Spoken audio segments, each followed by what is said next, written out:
Hello and welcome everybody to the Fed Impact webinar on deciding when to take Social Security benefits. Now, I know that this is not all that exciting of a topic, but it's one that we get tons of questions about because let's face it, Social Security is part of the three-legged stool that OPM has created for FERS employees, right? You have your pension, you have Social Security, and the thrift savings plan. So it stands to reason that lots of feds have questions about how this program works. And although on the surface it appears to be a pretty straightforward program, there's lots of complexity baked in. Of course, you guys know me. I'm Chris Kowalik, the founder here at ProFeds. I am joined by our support team who's going to be standing by for questions. So again, I'm going to stay nice and focused on delivering today's material. They'll answer your questions right there in the chat.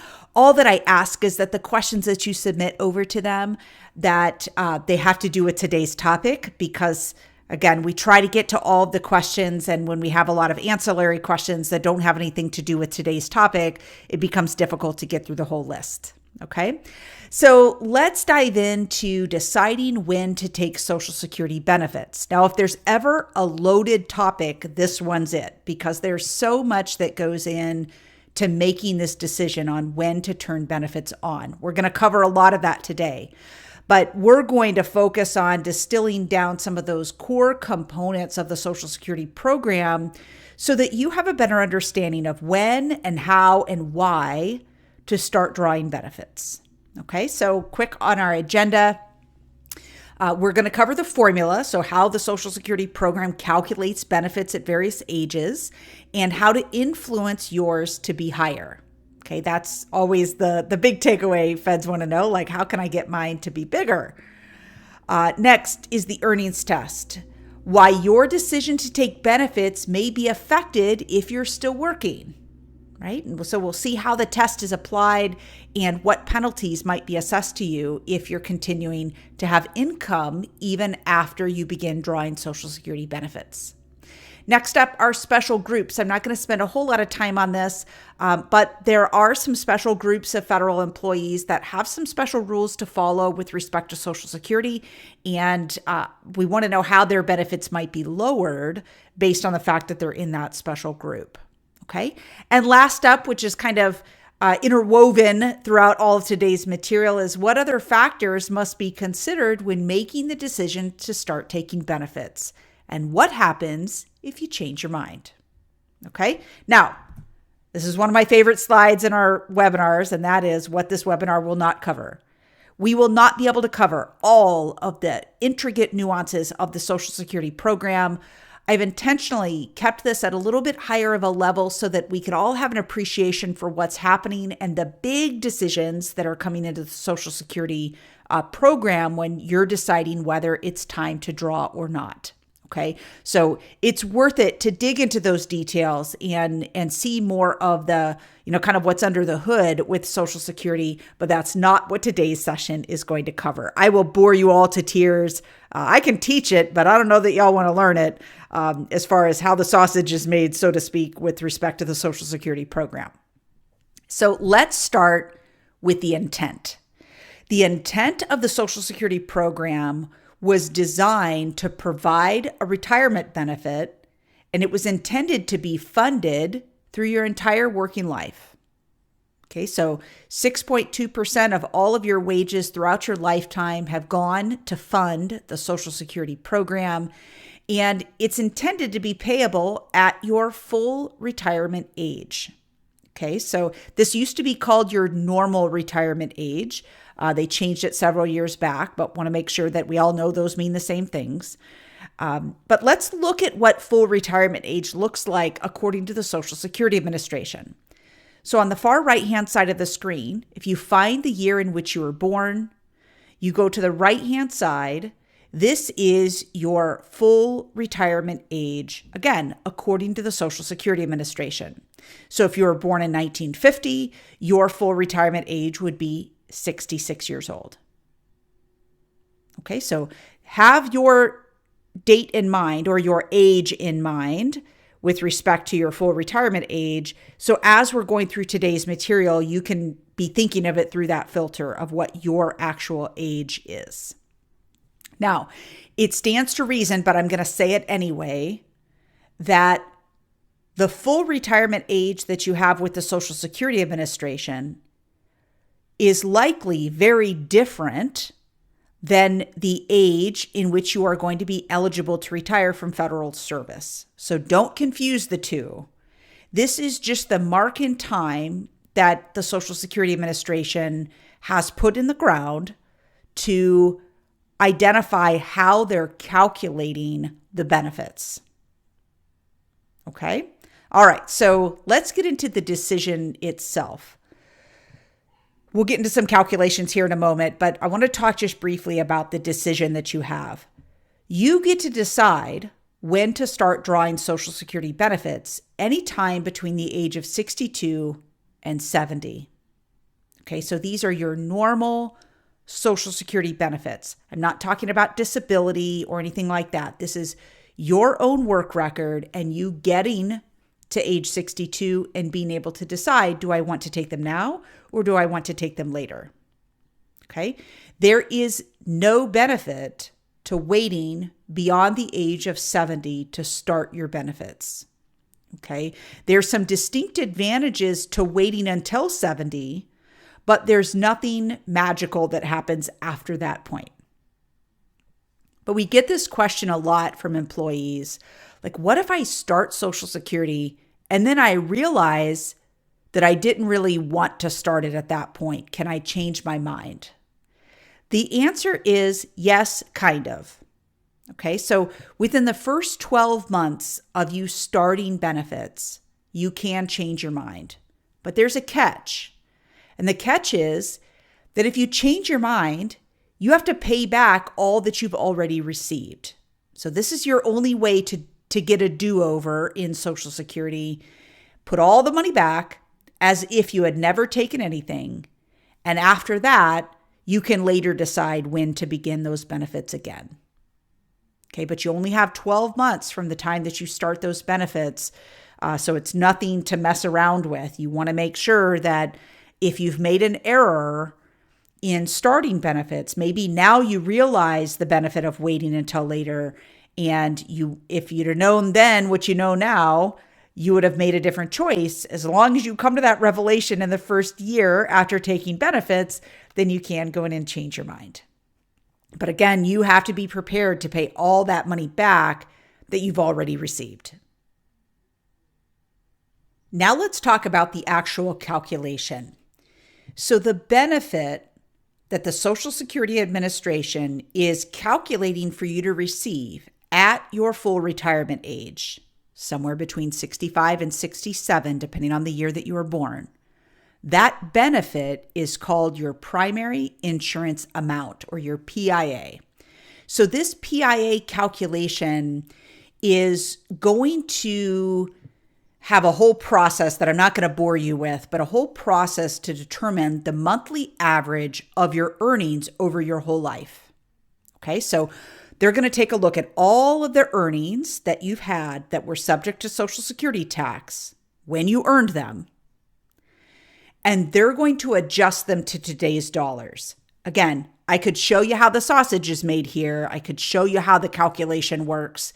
But in the end, I think most of you want to know generally how this works instead of all of the finer details here. Okay, so again, they're going to look at all of the earnings that you've had throughout your whole lifetime that were subject to Social Security tax when you earned them, and they're going to make all of those dollars equal. What I mean by that is they're going to inflate those dollars from long ago to make them look like today's dollars.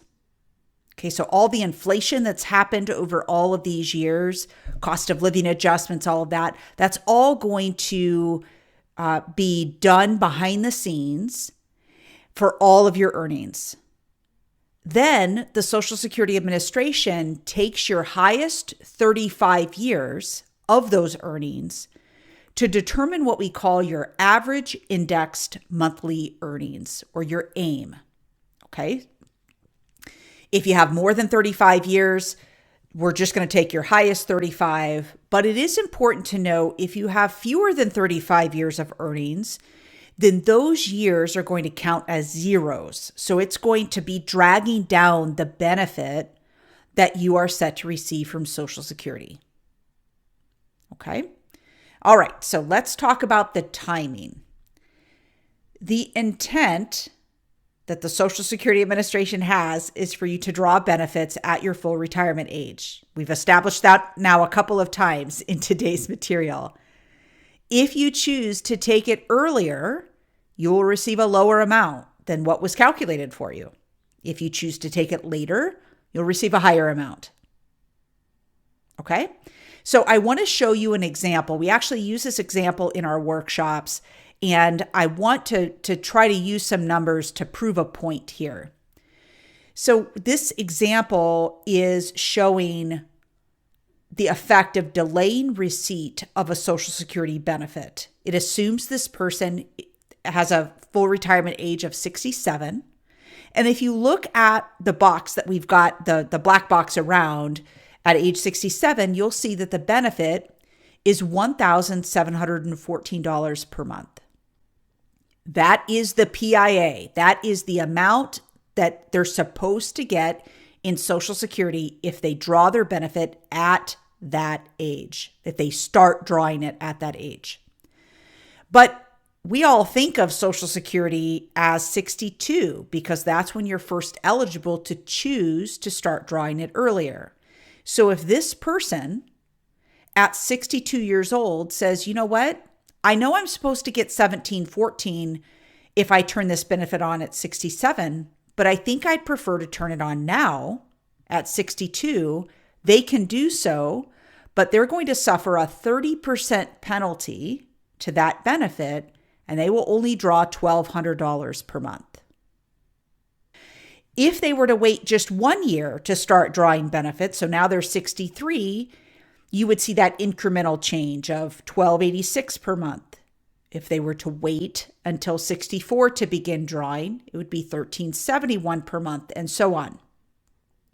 So that is essentially the penalty for drawing, quote, early.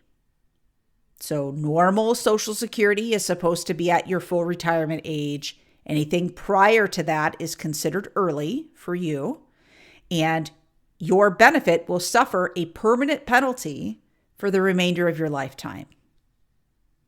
So if you draw at 62 and it's $1,200 a month, at 67, it doesn't bump up to $1,714. You would simply have received cost of living adjustments from age 62 that will not equal $1,714 per month. It will be significantly lower than that.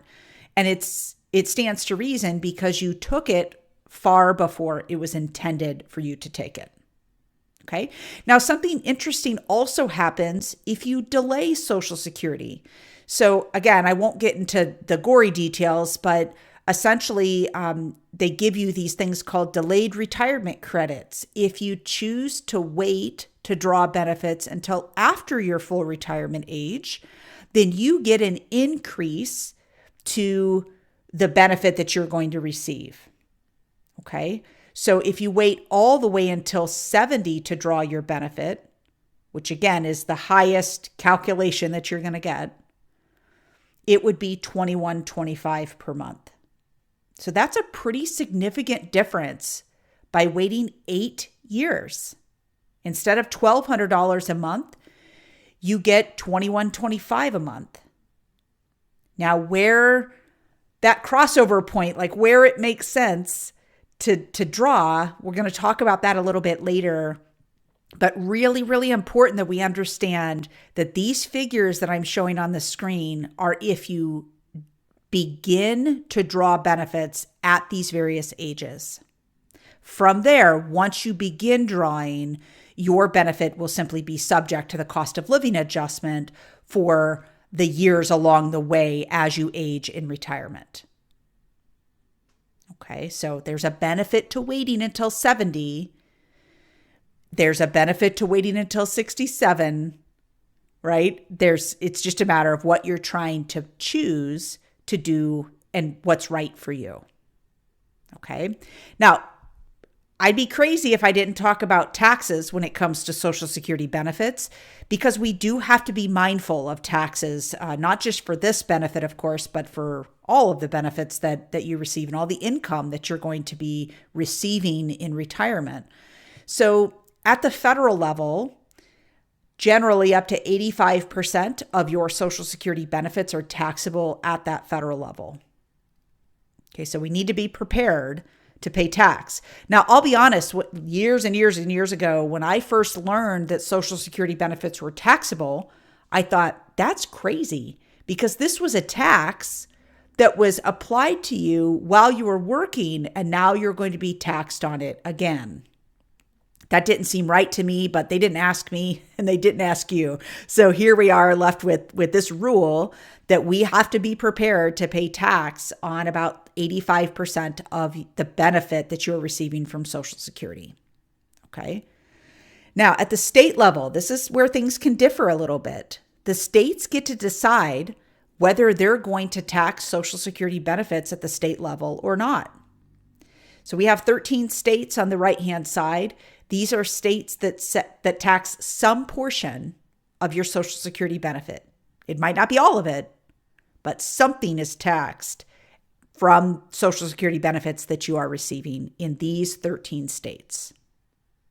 Okay. I'm not suggesting that you should not live in these states in retirement while you're drawing Social Security benefits, but it is one of the factors that you need to think about as you're choosing where you plan to live in retirement. All right, next up, let's talk about the earnings test. So we're asked all the time, if I'm still working for the federal government, or if I retire and I go get another job, does that affect my Social Security benefit?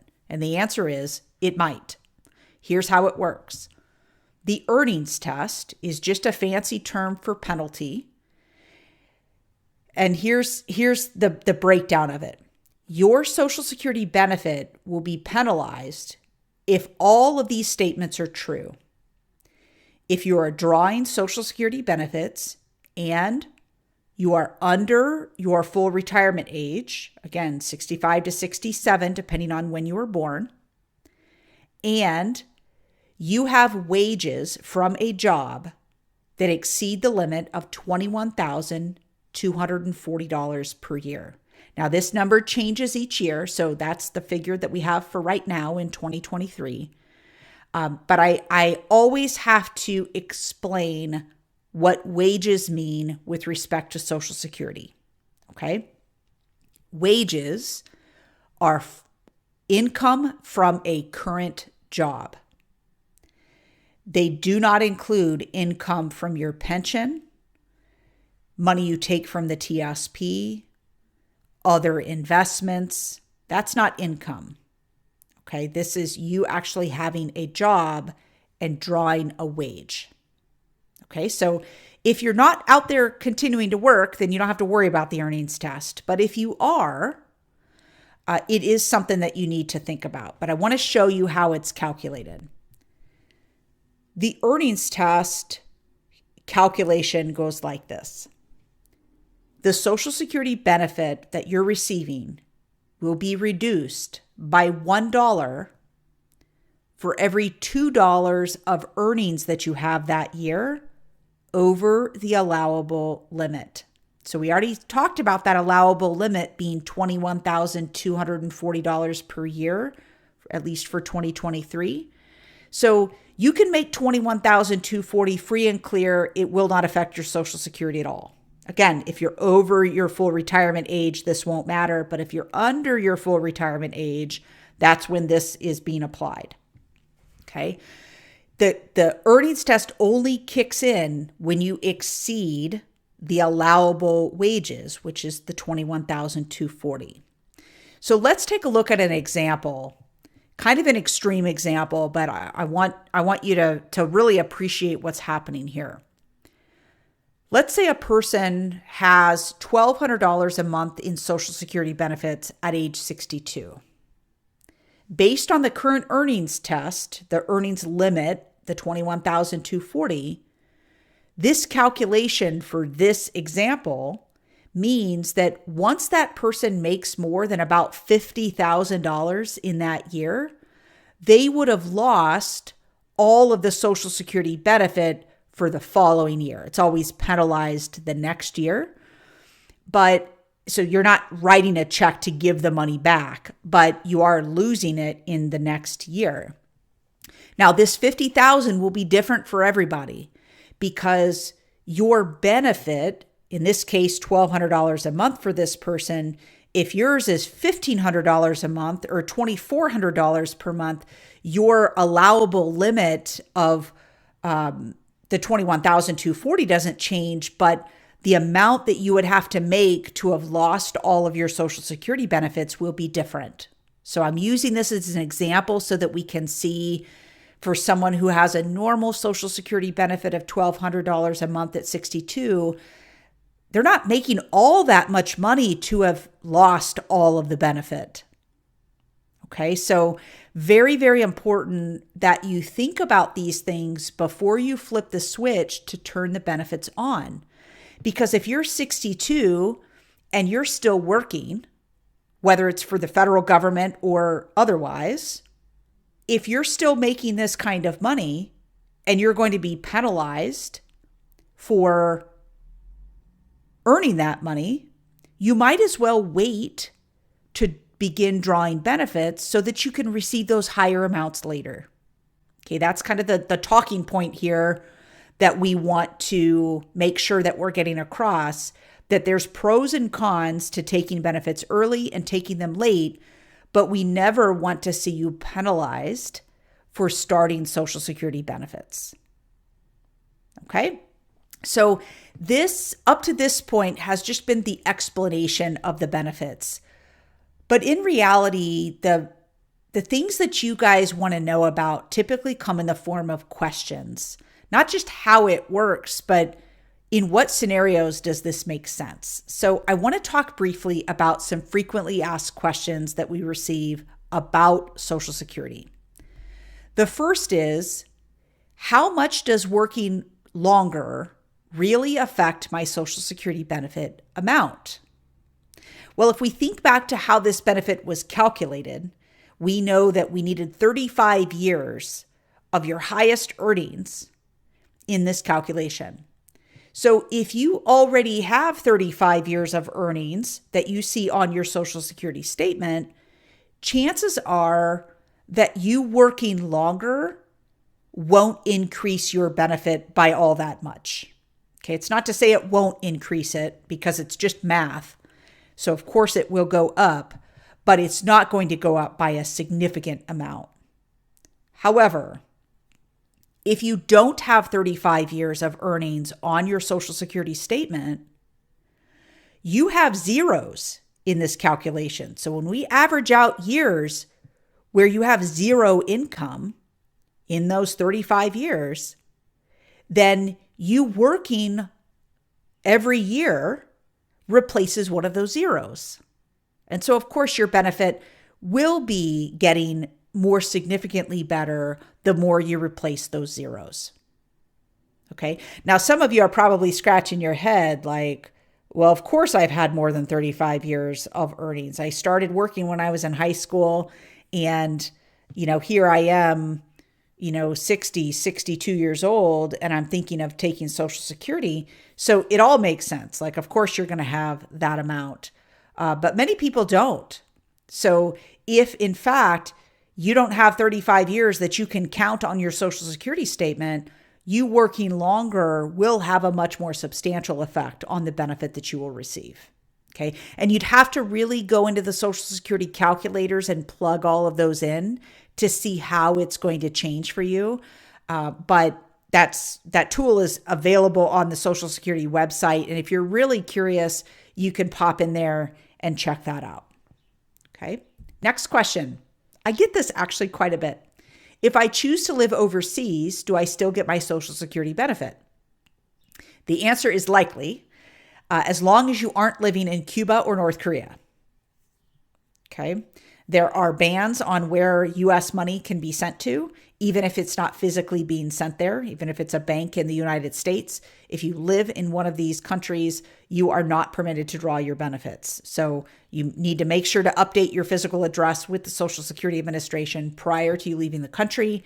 And there's even a little kind of wizard, so to speak, on the Social Security site. If you just type in the search, if you just type in overseas, you'll see that it takes you through a series of questions of what country you plan to live in, what kind of benefits are you talking about receiving, like are they normal Social Security benefits, are they disability benefits, are they widow's benefits, those types of things. And you can see how all this shakes out when you go overseas. Okay. All right, next up. This is really, really common. My spouse and I will both be eligible to draw Social Security benefits. Is there a strategy to maximize what we get? Boy, this, again, loaded question here. The answer is yes, but it depends on a lot of factors. I've listed a couple of them here, the big ones. What is the age difference between the two of you? What is the difference between each of your earned Social Security benefits? So these are your own work record for each one of you. What is the difference between those? Have you earned roughly the same amount throughout your career, and so your benefits are pretty equal? Or is there a big difference between the benefits that you have earned in your own right? And then lastly, your respective health conditions. You might be the breadwinner, so to speak, the higher earner of the two of you. But if you're much younger or much older than your spouse, it will affect when you should begin drawing benefits, each of you respectively. So there's a lot that goes into this. It's not just as simple as everybody just flips the switch whenever they feel like it. There's strategy here, but we have to help you to be able to get to that point. So for those of you who work with a financial professional, they've got tons of tools to be able to show you how those Social Security factors all play into this and be able to, I'll say, stress test your Social Security benefit on a couple of different factors, right? If one of you were to pass early, what's that look like for each one of you? If one of you takes benefits right away and the other delays, and vice versa. There's lots of strategy there, but a little more complicated than we could do in this particular webinar. Next up, I'm married. Can my current spouse collect off of my benefits? Does it affect how much I get? Okay. There's a lot of confusion about this very question amongst a lot of Social Security participants. So let's clear it up. Once you decide to file for Social Security benefits, your spouse becomes eligible for half of the amount that you are entitled to at your full retirement age. Okay? Typically, your spouse must be at least age 62, but if they take it at that point, they're going to be penalized because they have not reached their own full retirement age. Okay? So the answer to the first part of your question is yes, your current spouse could collect off of your benefits. Presumably, their benefit compared to half of yours. So 100% of their own benefit versus half of your benefit, whichever's better, they're able to draw. But if they are under their full retirement age, they're going to be penalized. Just like you were penalized if you took your own Social Security benefits prior to your full retirement age, the same would be true of them, but it's based on their age. Okay. The second part of your question, I think, is really important because I think it gets people a little bit sideways. And that is, does it affect how much I get? If my spouse takes half of mine, do I just get the other half? The answer is no. You get whatever you are entitled to that you've chosen to draw. And the spouse, this is just like a bonus that you're getting off of your benefits. So essentially, the two of you are going to receive 150% of your benefit if you choose to do it this way. Okay? All right. So it does not reduce the amount that you receive. It just kind of gives a bonus to it if your spouse is not drawing their own benefit first. All right, next up, I'm widowed. Can I collect off of my deceased spouse's benefit? The answer is yes, but you need to understand that you get one or the other, but not both. You either get your own earned benefit off of your own work record, or your deceased spouse's benefit, but not both. Okay. The Social Security survivor's benefit or the widow's benefit that you will receive will be largely based on your age. So it won't be the age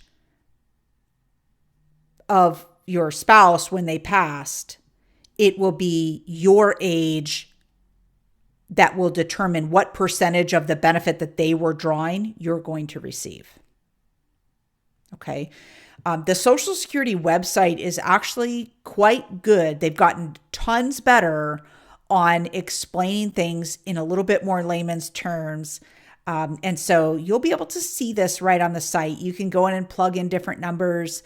I think it's something worthwhile, especially if things are complicated, but I would not negate the importance of looking at these decisions in light of the rest of your financial situation, of course. All right, next up. If I'm very ill, does it always make sense for me to take benefits as soon as I'm eligible at age 62? Okay, this is always a sad question that people ask because they're trying to do the right thing. They maybe don't have a long life expectancy based on an illness or something that's happened, and they're trying to do the right thing. So here's the deal. If it's only you that you're worried about, you don't have a surviving spouse or anything like that, then you going ahead and taking benefits at 62 makes sense.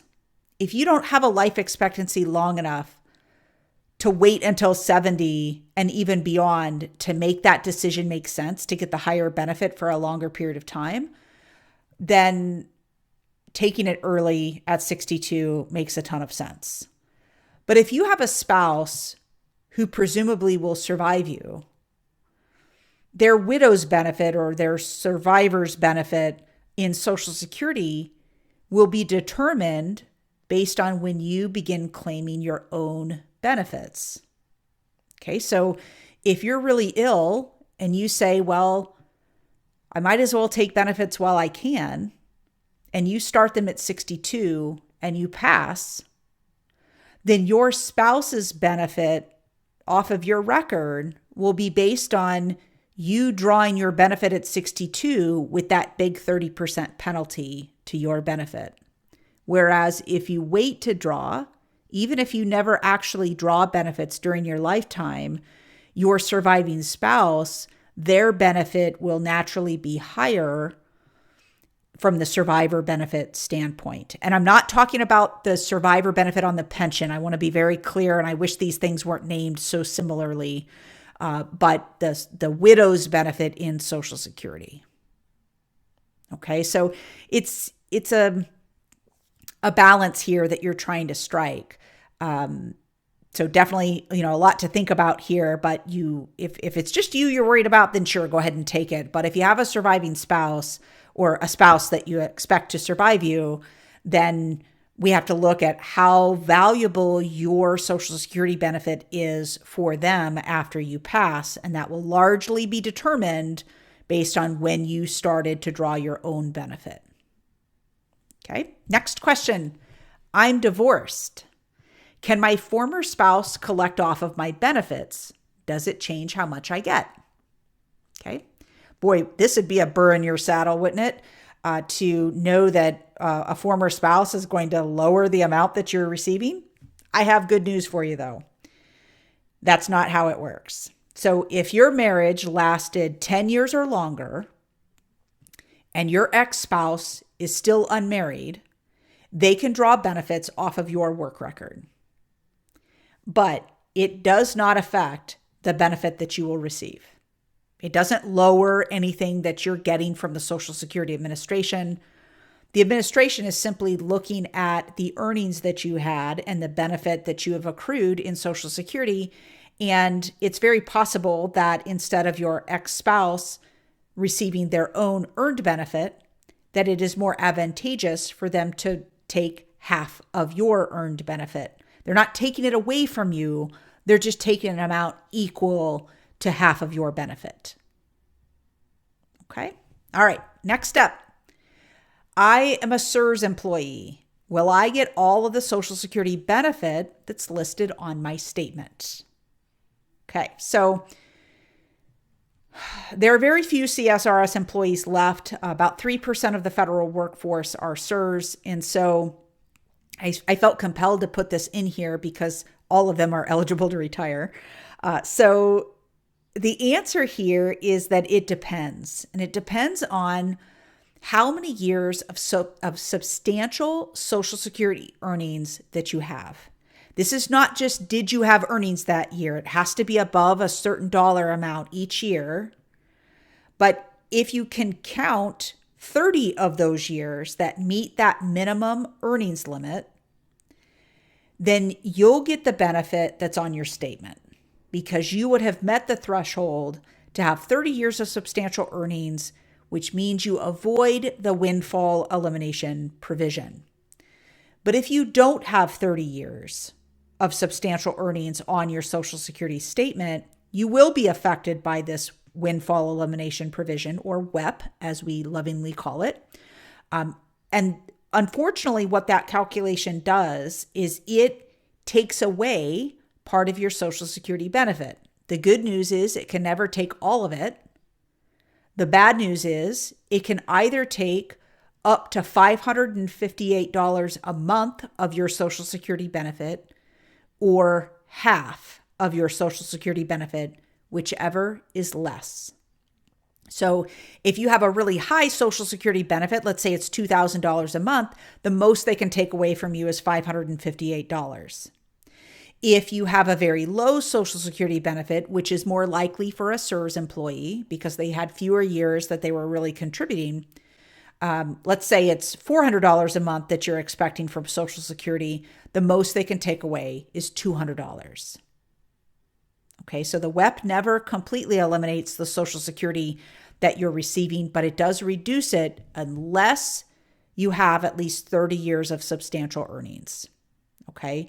Now, there's some gray area. If you have between 21 and 29 years, we're kind of mitigating this penalty. It won't be quite as bad. But in the grand scheme of things, just to try to keep things simple here today, if you have at least 30 years of substantial earnings in Social Security, you'll eliminate the windfall elimination provision, which means you get all of the Social Security benefit that's on your statement. If you don't meet that 30, chances are something's going to be reduced from your Social Security benefit because of this provision. All right. Next up, am I better off taking my Social Security at age 62 and preserving my investments, or is it better to do the reverse? Boy, I like where your head's at with this question, but it's really hard to say without knowing what you're doing with your investments, right? Are they in the G fund, not making a whole lot of money? Are they in the C and the S fund and they're all over the place? What's happening there? Okay, that's largely going to determine whether it's beneficial for you to do one or the other. But I do want to put just a little thing in your mind to be thinking about, and that is the investments that you have can all be left to another person, but your Social Security benefit cannot. Okay, the only person who can benefit off of your Social Security record as far as your earnings is your spouse, your children in a different way, but your spouse is the only person who can benefit. But remember, as a widow, they only get either their own earned benefit or your earned benefit, not both. So if your spouse is drawing their Social Security and so are you, when you die, it's not like they get all of yours too. They're going to get one or the other. But if you think about investments, whether it's the TSP or maybe you have an IRA or a non-qualified account, like just a regular mutual fund, those investments, if you haven't used them yet, right, you haven't taken them out and used them as income, they're sitting there and upon your death can be paid to somebody. So in that respect, does it make sense to take Social Security earlier and leave your investments alone? I would argue that there's an argument there, right? Of like there's at least something to consider when we're thinking about what's the right thing to do and the right time to do it. Okay, I'm not suggesting that this is always the right thing, but I think it is something that needs to be in the thought process of whether it does make sense to take the haircut on the Social Security benefit, take that 30% penalty on what you're receiving with the guarantee that that money is coming in. Meanwhile, being able to leave investments alone for another 2, 3, 4, 5, 8 years. Does that make sense for you? Depends what the investments are, how they're performing, and how you're managing kind of the bigger financial picture of what you're doing. But again, I do believe that there needs to be a thought given to the idea that you can leave behind investments much more easily than you can a Social Security benefit. Okay. All right. Last frequently asked question. I'm torn between taking Social Security at age 62 versus waiting until age 70. Is there a break-even point? So the break-even point in this scenario is talking about, well, at what point in time, at what age would I have to get to that the benefit that I would have started at 62, which is a lower dollar amount, but for a longer period of time, would equal the benefit that I start at 70, and obviously drawing it for a shorter period of time. Larger benefit, shorter period of time. So that's kind of where those two lines cross, is that break-even point. Here's the thing. The longer that someone lives, the more it makes sense to have waited to start Social Security benefits. Of course, we don't know when that point in time is, of when you're going to die. If we knew that, it would make all the financial planning decisions super, super easy for you. But because you don't know, it causes us to wonder, like, do I roll the dice and say, you know what? I think I'm going to live a long, full life. I'm going to wait until 70 to draw benefits because I think they're going to be much better. Or are you more of the mindset, I'm going to get it while the getting's good. And even if I have to take a penalty, at least I have it. And the bird in hand, is worth more than three in the bush, right? It's, the old saying. So there are plenty of studies out there on looking at those break-even points. So here's the deal. If you delay receiving benefits until age 70, right? Higher benefit, shorter period of time. If you delay receiving those benefits until you reach age 70, it takes about 10 years to break even with the benefits had you started receiving them at age 62. Okay, so about age 80 is when it doesn't matter which route you took, you've received the same amount of money. But from 80 beyond, it would be more beneficial had you waited until 70 to draw, because from that point forward, you're going to draw a higher dollar amount. Okay, so we get this question all the time. And I think it's a valid question to ask, but it's a really hard one to answer because, again, we don't know when you're going to die. If it's a matter of, let's assume I'm going to live a long, full life, what makes sense now? Do we expect that your long, full life is beyond the age of 80? And if so, waiting until 70 makes sense. The challenge is there's so many other factors that go into this, like the spousal benefit and all of that. So it's really kind of looking at the whole picture that I think makes sense with respect to Social Security and is worth you looking at before you flip the switch for Social Security and turn it on. Okay. So speaking of fitting into the bigger picture, You guys know we do retirement training. Many of you, I took a quick peek, many of you have already attended our workshops, and you're just come to these webinars to keep refreshed on things, see how things change year to year, and really get your head on straight on all these different options that you're having. But if you haven't been to one of these workshops or you need a little bit of a refresher, I encourage you to attend. So these are in-person sessions. We do not charge for you to be able to attend.